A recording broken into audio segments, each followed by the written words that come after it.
Hello, everyone. Welcome to the second episode of Elevate, the Wharton Black MBA Alumni Podcast. We are super excited to have, before I start, a quick introduction myself. I'm Fritz Charles.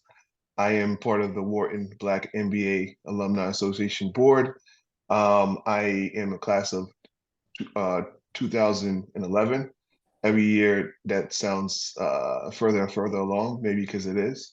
But we're not here to hear about me. We're here to hear about my guest, our guest, Chike Aguh. He's class of 2012, meaning that I had the honor of sharing the campus with him for a year. His background is extremely illustrious. If you spend time, if you go on his LinkedIn, it's probably one of the longest LinkedIn I've ever seen. It keeps scrolling and scrolling. He has a lot of great positions, from public sector to private sector.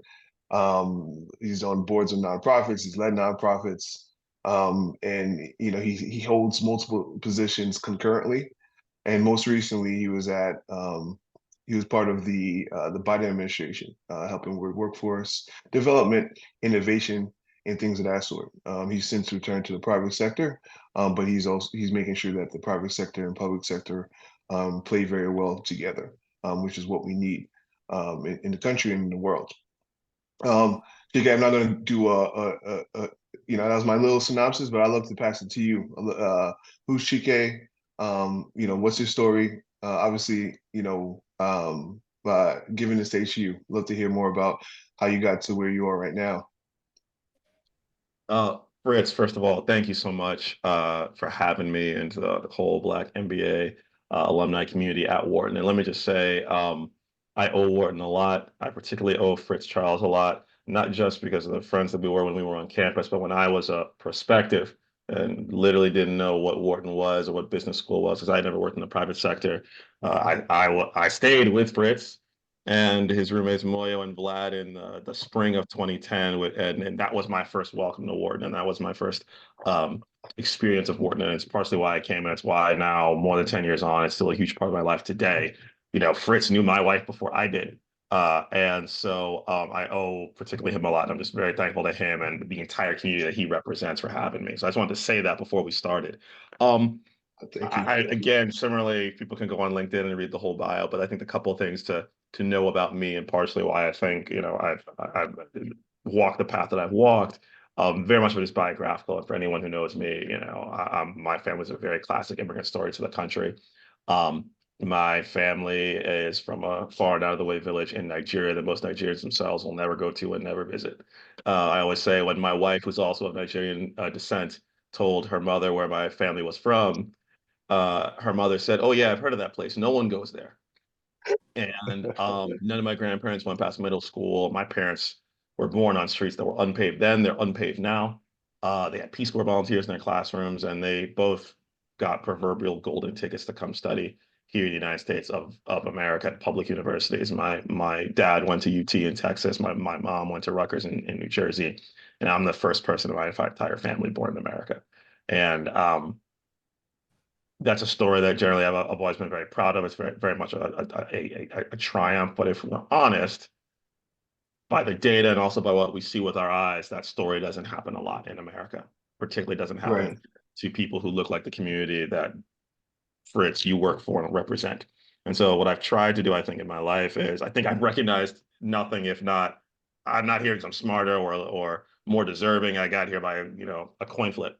And it shouldn't be the Right. matter of a coin flip getting access to opportunity and having a better life and having that type of economic trajectory that my family's had. And so I've tried to focus my career on how do you recreate that opportunity for others systemically, that which I experienced serendipitously. And how do we go from getting stories to systems? And part of my theory of change has always been that access to education and skills yield economic opportunity. So that's always been kind of my theory of the case. So, I grew up right outside of New York City, went to school in New England, Philadelphia, Wharton, and as well as in Boston. And when I came out, I initially was in the New York City public school system, the Bloomberg administration, almost 20 years ago. Hmm. Initially as a policy official, then as a teacher. I taught Right. abroad through the State Department in Asia. But After a you, but couple you years, talk. So I'm recording live and direct from Yep. Bedford-Stuyvesant, Brooklyn, Oh and yeah. you spent some time at Excellence Boys Charter School, right? Yeah. That I was your mean, stint as a teacher? yeah. So when I was 23 years old, I was taken to teach at this school called Excellence, which is in the middle of Bed-Stuy, Brooklyn. For those who know it, not too far from where Jackie Robinson used to live when he played for the Dodgers. And if you've seen the movie Mm-hmm. Lean on Me, the high school it's based on, Boys and Girls High School, right near Mm-hmm. Utica Avenue, that's the Right. school that movie is based on. And I wanted to go there at that time, really, because at that time that was the only all boys public elementary school in the country. So for two Wow. years, I taught second grade. I taught 46 black boys Mm. for 2 years, and as I always say, it's the hardest and best work of my life. And I always kind of say to younger people, whatever problem it is that you say that you care about, I would say go to the front line of that problem as early as you can. Mm-hmm. So, Mm-hmm. don't necessarily try and go work in the White House. Don't try and work in the fancy company. If you care about education, go teach. It is the hardest thing you will ever do. If you care about healthcare, go work in a federally qualified health clinic and see what the ragged edge front line of that is like. Yeah. Number one, because Roll up your sleeves. Get your hands dirty. Don't just talk and about it. yeah, and not just because the country needs it, but that's going to help you as you ascend in leadership. There's a degree Right. of reality that you will have. It's kind of the same way. I remember once when I was at Wharton, I we had what's his name, Alex Gorski, who's now the CEO of J&J, but he started out at J&J as a frontline salesperson, and he said, "I will not promote anyone who has not been a frontline manager." There's a degree of Wow. reality you don't have unless you've done that, which is this very foundational experience. Right. And so I think that you can analogize that across any field. Go to the front line of the problem, learn as much as you can, because when you are actually in a position to make decisions, you'll be making Right. it not from a position of theory, but from a position of practice. And hey, I know what this looks like. Of course, things change, times change, but Mm-hmm. that's a huge. I'm glad I got to do that, even though it was backbreaking, it was brutal. But I think about now, I mean, all of those boys now are getting toward 30. Wow. Wow. Wow. They were Are you in five, touch with six, seven. a few any of them?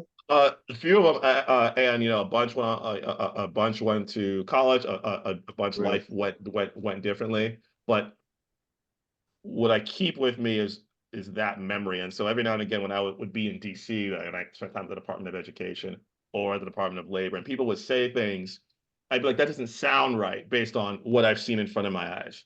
And I think that's kind of really important. The other thing I'll say about Bed-Stuy, proud thing I can say in my life is that every boy who I taught left me on grade level. I don't say that to say how great I am, but I say it Mm-hmm. because that doesn't happen too often in that area Right. where I taught. If you were to go Right. down the street to the other school, that didn't happen a lot. And we could have a lot of conversations about education in America, but we don't do right by our black boys in America when we think about Right. how we educate them, and that's frankly true of black girls as well. But that experience, I saw it in stark relief every single day for that beginning of my teaching career. No, I love it. I love it.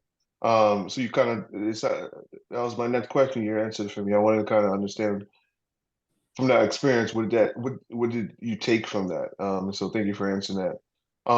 So like let's go into some of the things that you've been working on most recently. At as part of the you were CIO at the Department of Labor. You were appointed by the Biden administration. And it's all around like a lot of it is around workforce development and the future of work, right? And so when we think of education, we think of it sounds good to say, hey, we want people to learn for the sake of learning. But the reality is, a lot of people, reason why we get education is for vocational reasons to make a living, to keep, to sustain a living, keep the country moving forward, things of that sort. So, like, I mean, I guess, why the focus on workforce development? Is that the same assumption? The assumption I just said, is that the same assumption that you made when you worked in education? You're like, you know what? The tie here is like, is education working to prepare people for the workforce today and the future? Or was that not your path to kind of get into Yeah. workforce Let, focus? let me talk about at least how I see education. Then let me talk about, I Hmm. think, some of the binaries, at least false binaries, and then kind of how I got to maybe kind of future of work and workforce. Um, Hmm. in the end, I don't care if it's early childhood, you're talking about babies, literally babies. I have a 2-year-old and a 7-year-old. Um, Hmm. I don't care if it's K-12. I don't care if it's community college. I don't care if it's post-secondary. I don't care if it's workforce development. In the end, the entire purpose of that entire enterprise is to have a human being learn a thing that is useful, either to them or to Mhm. their community. So to me, I think these silos, and we see it a lot. I'm now vice chair of the Maryland Higher Ed Commission. I see it all the time. These Mhm. distinctions between K-12, higher ed, workforce are fairly meaningless. So I think about, let's say Mhm. that I'm 21 years old. Let me just do Mhm. that. If I'm 21 years old, when I worked in the New York City public schools, we are responsible for kids till they're 21.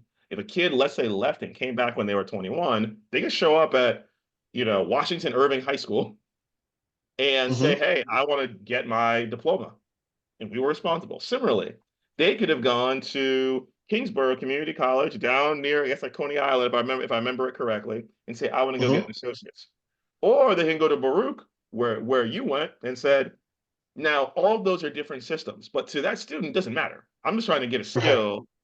So the only people they matter, the only people to whom those distinctions matter are us. Right. And so the question is, for a user experience point of view, and Fritz, you're a technology guy, you're a product guy. For a Right. user experience that fits that student, we have to make those distinctions meaningless Right. and make them invisible. And so that's a big thing that I think about. And so that's kind of how I saw it. So initially I was teaching. And when you met me, Mhm. I was really focused on K-12, so on and so forth, rightfully so. When I came out of Wharton, I actually went to a higher education company. They were Mm. expanding into higher education. I was in corporate strategy, mainly through SaaS tools, managed services, things like that. Was this advisory? Yes, this was what was it then the advisory board company. Initially started out in healthcare, then started Mhm. into higher education. Public company when I was there, taken private after I left. My side of the business is now actually in Robert Smith's portfolio at Vista Equity, Wow. and then the Okay. healthcare side is owned by UHG. Um, then from there, I actually went to work on the digital divide and working actually up and down that spectrum. Families who had Mhm. kids in K-12 who didn't have internet, folks in higher ed, folks in workforce who needed high internet to get access to um, education, upskilling tools, things like that. Then ended up Well, in Maryland. sorry, I have to interrupt you there because that's actually one of the questions that came in Yeah, as from ahead of this recording from people that are RSVP'd. Like, what are some of the biggest things? Like, I guess let me actually read it. In your work connecting low-income Americans to affordable internet and digital skills, what are some of the most effective strategies you employed, and how can these strategies be adapted to today's rapidly changing digital landscape? yeah. I'll make a big point and then I'll come to answer the question. The first big point was, Sure. when I was doing this work in 2015, we were arguing, me and a few other kind of stakeholders, nonprofit leaders, that the internet is the key to everything. If you're talking about Right. education, you're talking about healthcare, you're talking about workforce development, the internet is the critical distribution channel, to use a marketing term.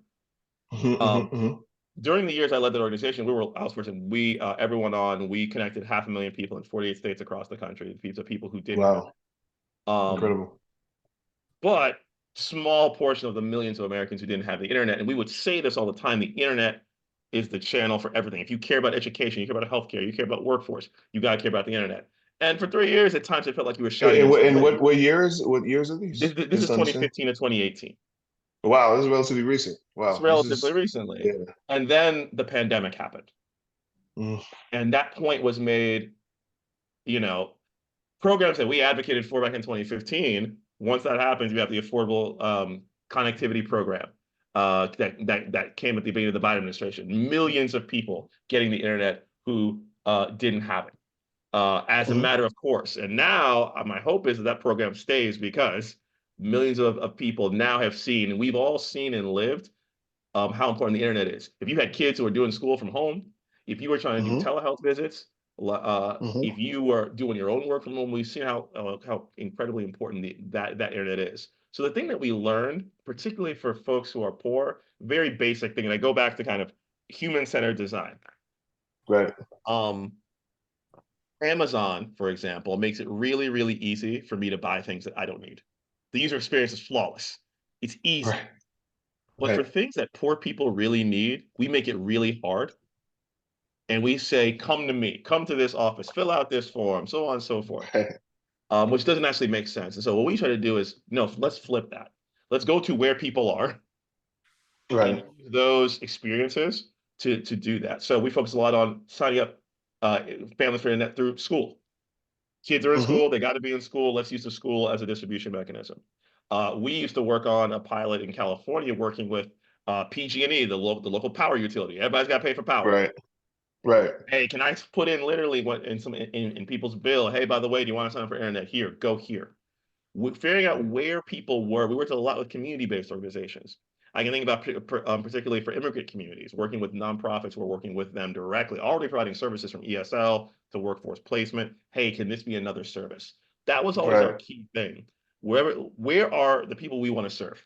And let's go Hmm. there. Don't make up another place where they have to go to get access to that. And that's partially why we were successful. And the other thing I'll say is we also were big believers in change in public policy, like you saw, Hmm. creating not free internet, but subsidized internet that is the right price point for a lot of those families, around usually around $10 a month. Number one, you Hmm. expand the market, which I always think is Hmm. good. But then secondly, you were able to get far more people in as part of the economy. So that was what we learned there. And by the way, those lessons are true for any type of social good you're trying to do. Hmm. Right. Have the right policies, go where the people are, Right. and you've got to pound the narrative in the sense of we Right. for years were talking about this. And finally, when the pandemic happened, and trust me, no one was happy that it happened, but it put in stark relief what we've been saying for years, not just me, but a number of folks who are in this space. And I think now what it gives me a little hard is that you're seeing now large telcos do this, from the T-Mobile Right. to the Microsofts. And in Sure. the end, my goal when I led a nonprofit was to work myself out of a job. If Microsoft does this, Right. great. If Verizon takes Right. care of this, fantastic. Because Right. those are big sustainable things, particularly if they're linked to a profit motive. So long answer to your Absolutely. question, but that's how we thought about it. And on our best days, that's what we did. No, I love it. So I interrupted you. Yeah. I kind of made you pivot towards Yeah. digital No, no. divide, but you were talking about workforce development. So Yeah, so how I'd about the love to kind of that continue in that whole that direction. whole enterprise? So if you think so, start off in K-12, go to a company working in higher ed, then go to Sure. a nonprofit working across that whole thing using a critical distribution mechanism. I go to the McChrystal Group working for retired General Stan McChrystal, and our clients were generally CHROs at Fortune 1000 companies. And so seeing Well. education and talent development from the corporate side for incumbent workers, then going to a nonprofit working with community colleges to get folks skilled. This is in the height of the pandemic in late 2020, and then Hmm. ending up in the Biden administration as the chief innovation officer. Um, what I became more and more convinced was that everything is linked.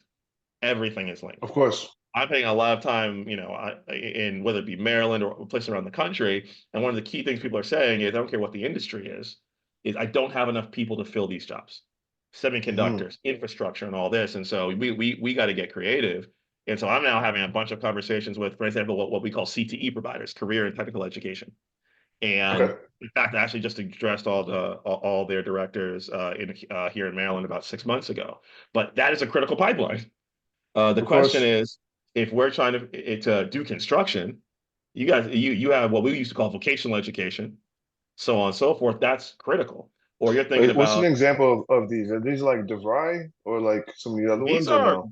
these are go back to I'm talking about Washington Irving High School back Okay. in Okay. So yeah. we used to make this distinction of you're either on the college prep track or you're on the Hmm. vocational education track. And generally vocational education was considered, frankly, that's what kids who weren't smart enough to do college were going to do.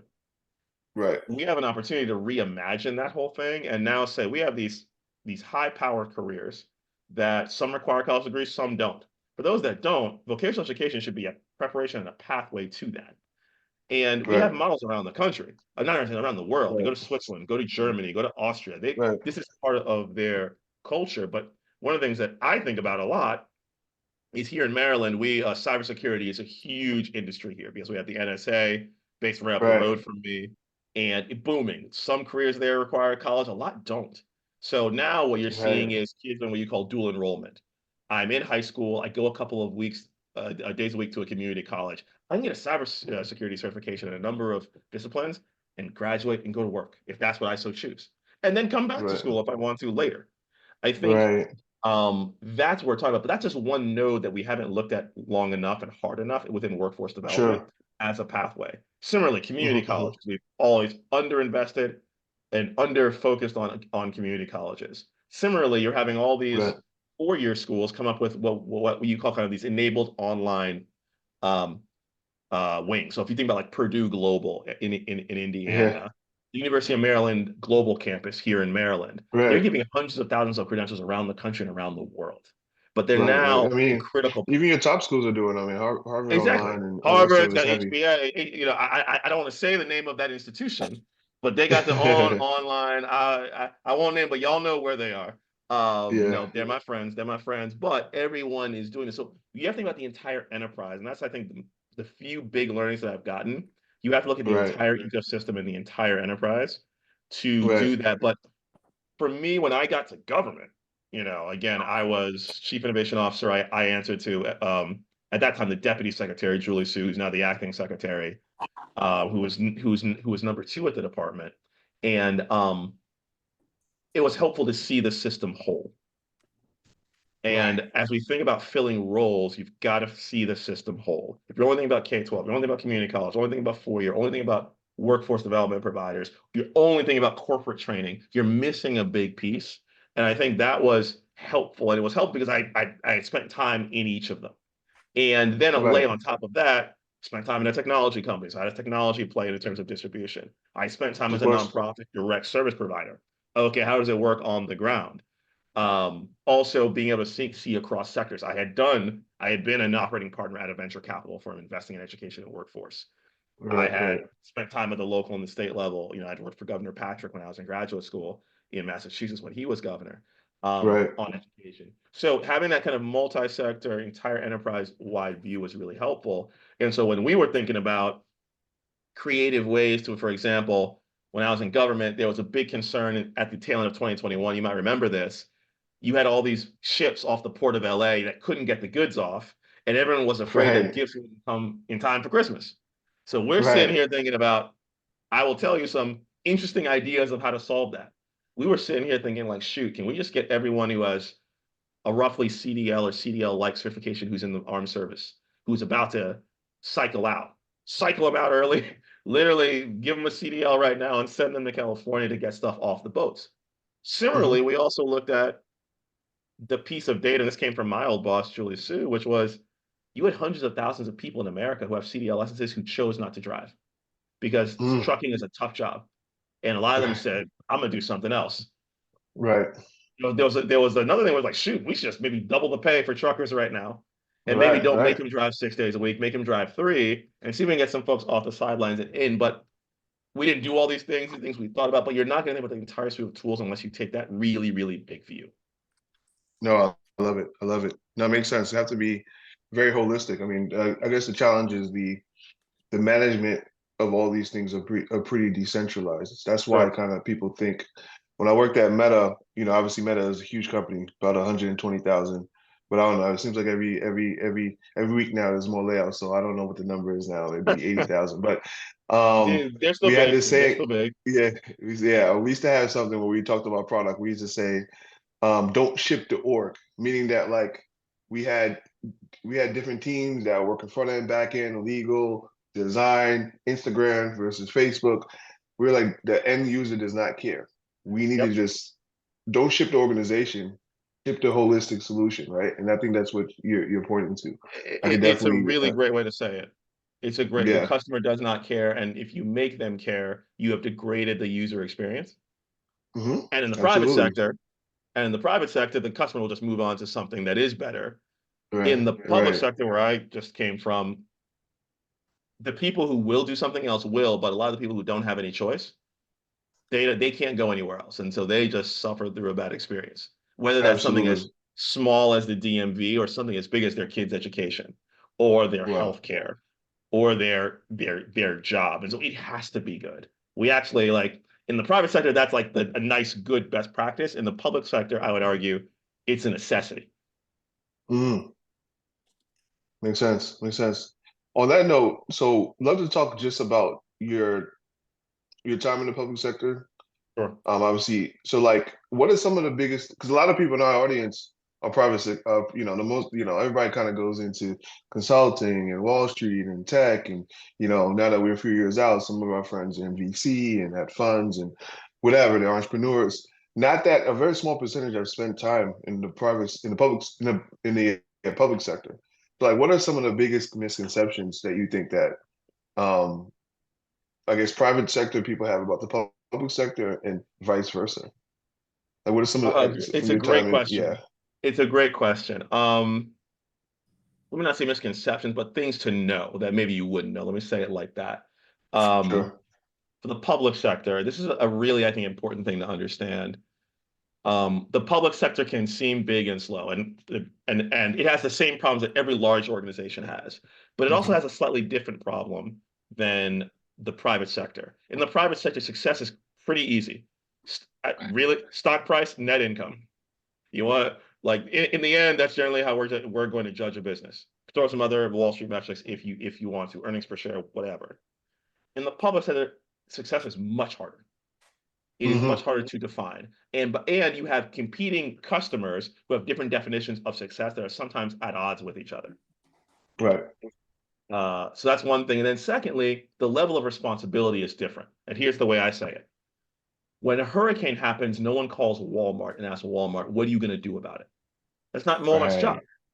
When there was a hurricane, multiple during my time, every department in government had to say, what are you going to do to help with this? So, for example, at the Department of Labor, we deploy disaster unemployment assistance.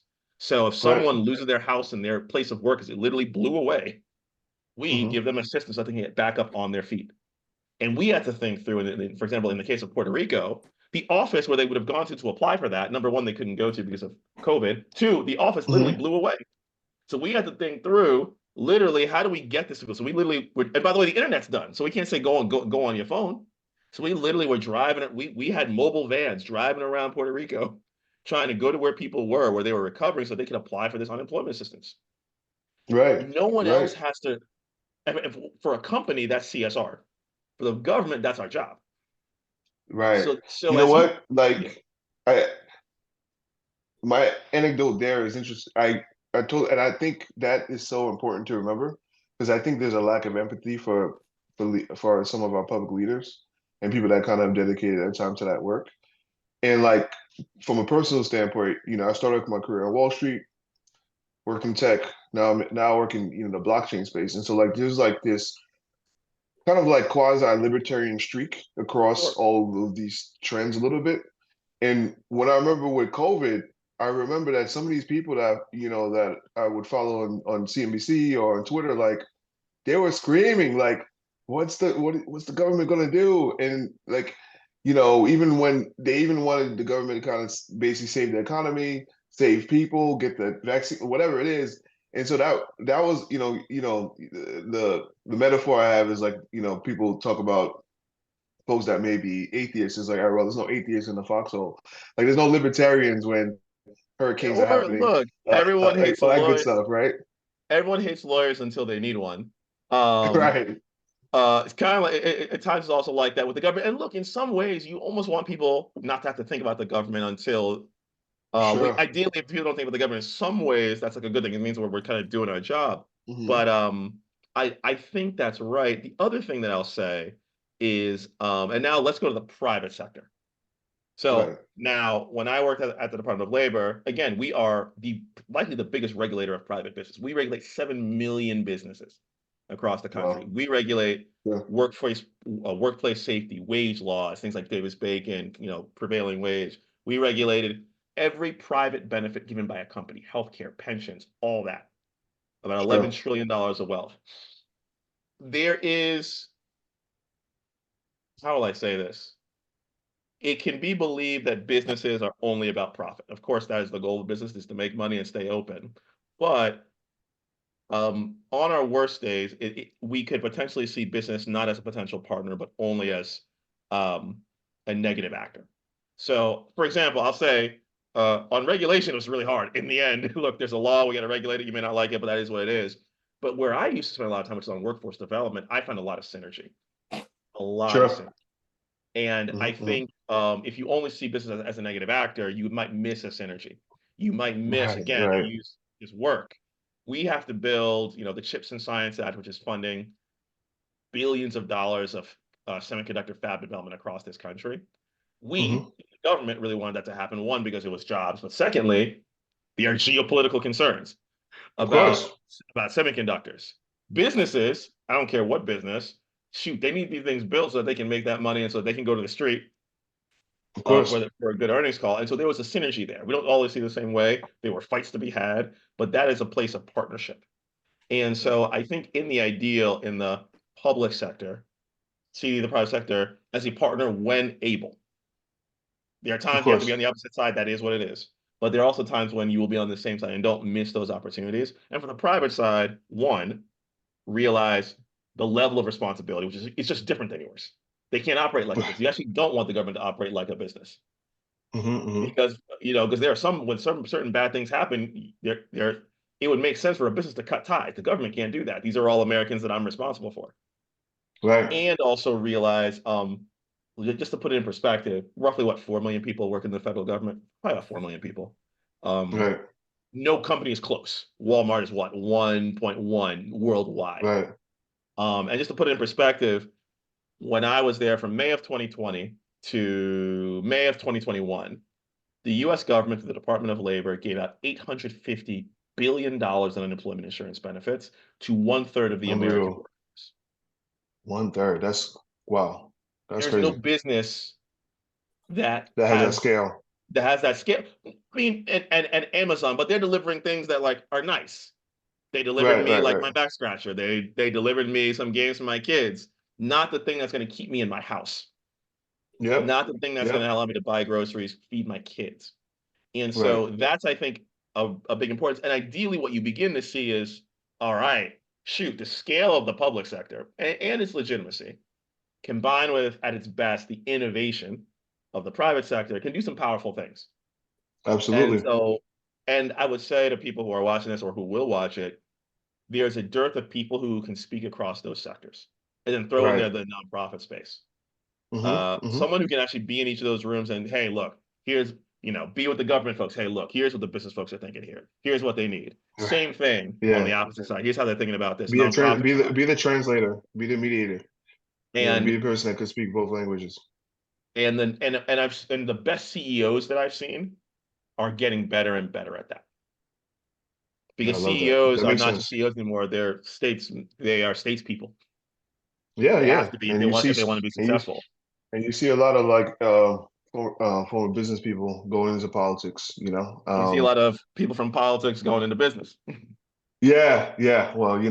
That there's pluses and minuses on both sides. Um, cool. Let's pivot real quick. I want to go Sure. into geopolitics, Okay. specifically um, U.S. and Africa, right? Sure. And the reason why I I mean, obviously, because I know you're well versed in it, but you also led a panel on this at the Wharton African Business Conference recently, right? So you know, the narrative to somebody that is not too deep is like, hey, the U.S. has kind of been on a little bit of a anti-interventionist streak, right? Like, we withdrew from Afghanistan. Even when Trump was around, that was kind of like some of the narrative that he was beating the drum on. Obviously, Ukraine war kind of pulled us back in, and obviously what's going on in the Middle East. But even that, like, there's, it's not, there's a battle even to even cut the checks to those to both conflicts, right? And so like a lot of folks are just want America to focus on America. But in parallel, you know, Africa is Africa. We know and love it. We have personal ties to it, whether it's one generation away directly or even, a few generations back. That's kind of what ties us all as members of this alumni association.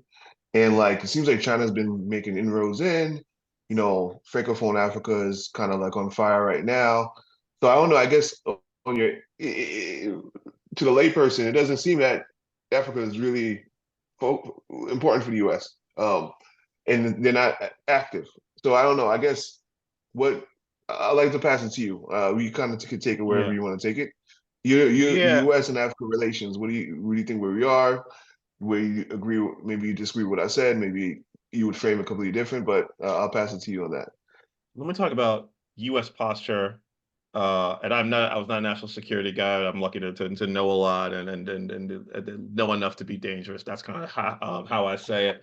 Let me talk about U.S. posture towards the world, and let me talk about what I see as the African opportunity. So, the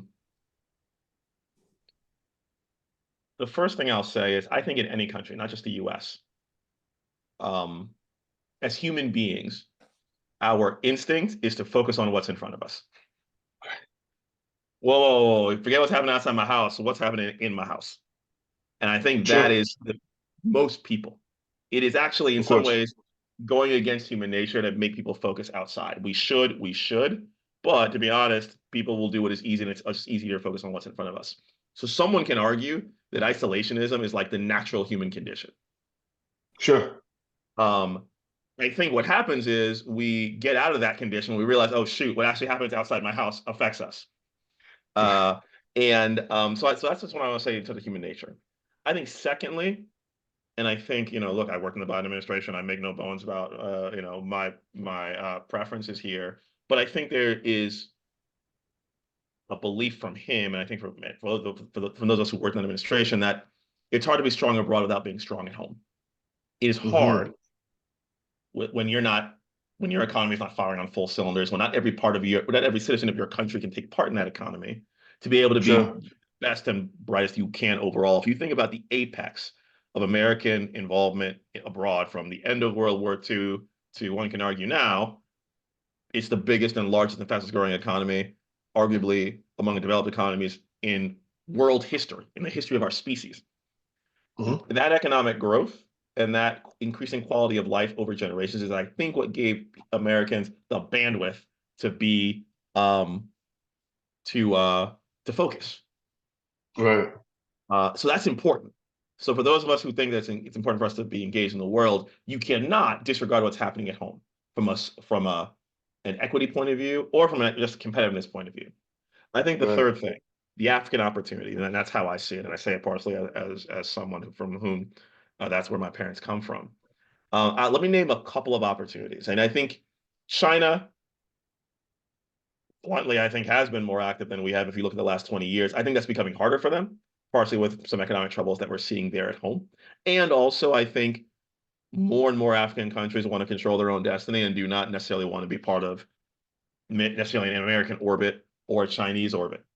Right. But a couple of opportunities that I see. Obviously, there's always been the historical mineral opportunity, always. Of course. Um, the question is, how do you make that additive, not exploitative? But particularly as we Right. think about the green economy, semiconductors, all these precious minerals that we're going to need, Africa's one huge piece of that. Secondly, is capital. I think about a number of classmates that you and I have who are mobilizing capital to truly create entrepreneurial ecosystems. I'm a Nigerian. Sure. There are a few more entrepreneurial people on the face of the earth than some Nigerians. Of Um, course. but what you've missed are, frankly, the foundations of an entrepreneurial ecosystem that you and I take for granted. Access to capital, basic rule of law, in some places, or it's not just ways to get to customers that are easy or customer acquisition cost is low. We take that for granted in the United Right. States and Europe. But in Africa, you're building these in some ways for the first time.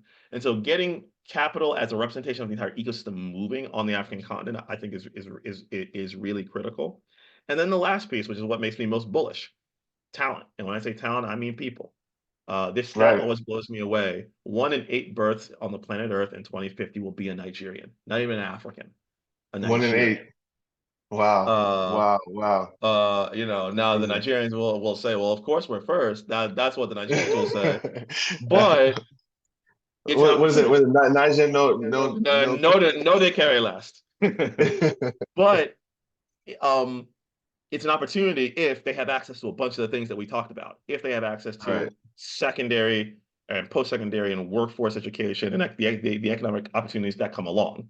You either have a youth dividend or you have a youth catastrophe. Mm. And I think, honestly, done the right way, it's a huge dividend, particularly when the United States basically is staying roughly even at population level. Western Europe is declining slowly. Countries like Japan Asia's are declining precipitously. And so where do you think the workers are going to come from in the future? Africa is going to be a big part of that. And so for me, one, isolation, one can argue is a natural state, and we've got to prove to people that what matters outside their borders matters to them. That's one. Two, people, it's easier for people to focus abroad when they're strong at home. And I think sure. thirdly, Africa has this opportunity through its talent, through its minerals, through this burgeoning ecosystem where I think finally we're starting to get capital and people actually growing their own capital.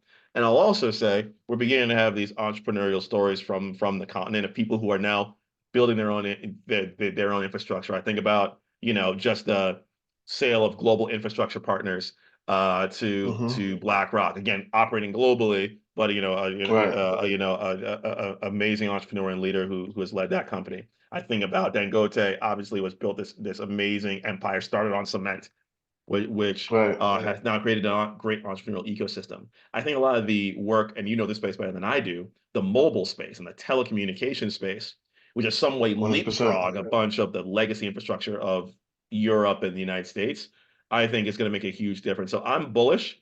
It ain't easy. It's not going to be easy. It's not gonna be easy. And I would say the one thing that I hope for is that we have a class that our African leaders, our political leaders, frankly, are as good as their people and as good as their entrepreneurial systems. And I think in some places that's happening. I think about Sierra Leone, an Hmm. old colleague of mine, David Senge, who's now the first minister, initially a research scientist at IBM, who was initially the chief innovation officer, then the minister of Wow. education, now the first minister, effectively the number two to the president, 37 Wow. years old, Wow. doing Wow. amazing Wow. work. And then other leaders that we wish were better. And I think the Of question course. is, do we get that leadership dividend to get us to some of the opportunities that Africa says? And I think if Africa is strong, that's nothing but good for America.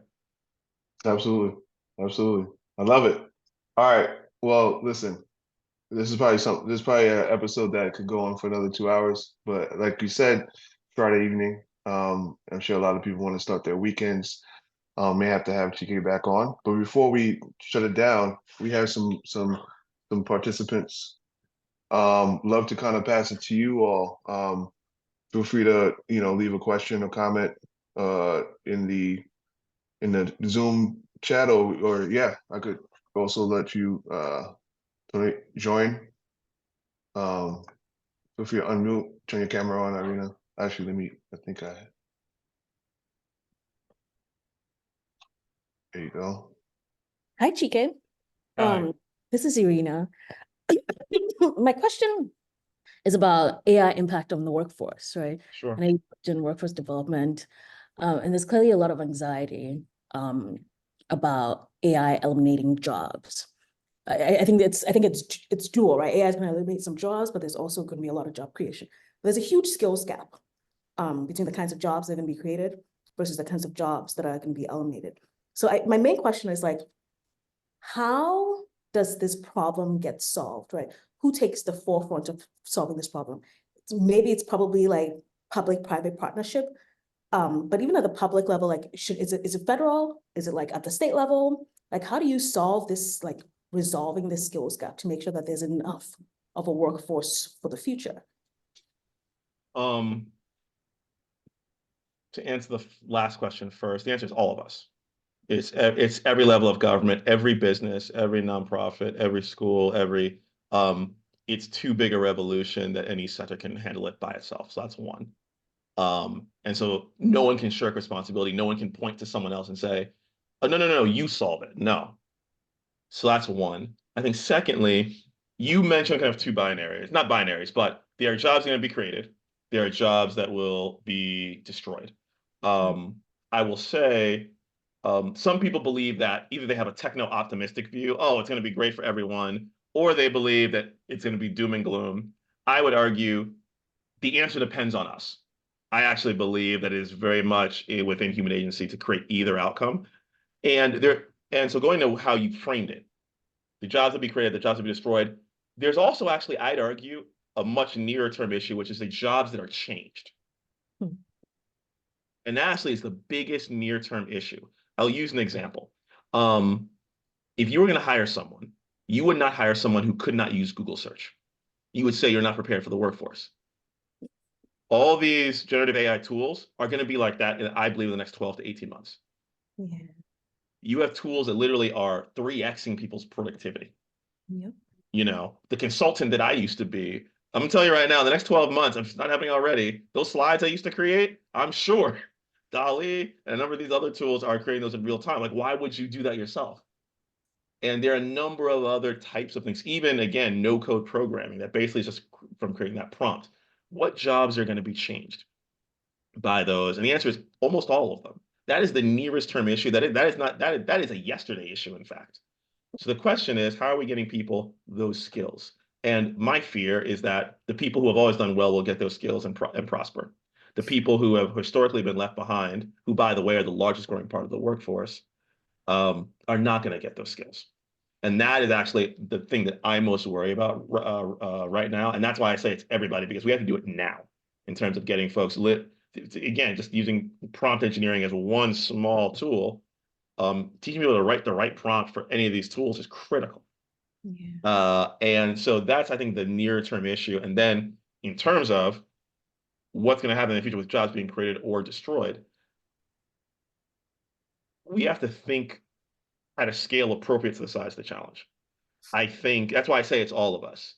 If one had to think about what we had to do to prepare for World War II or the mobilization during the Cold War to be economically competitive and scientifically competitive with the Soviet Union, or if we think about the resources put into this entrepreneurial ecosystem that we know as Silicon Valley, we need things of that scale to get people ready to do those things. Again, I was in an administration which, depending on how you counted it, invested $2 to $5 trillion in the American economy.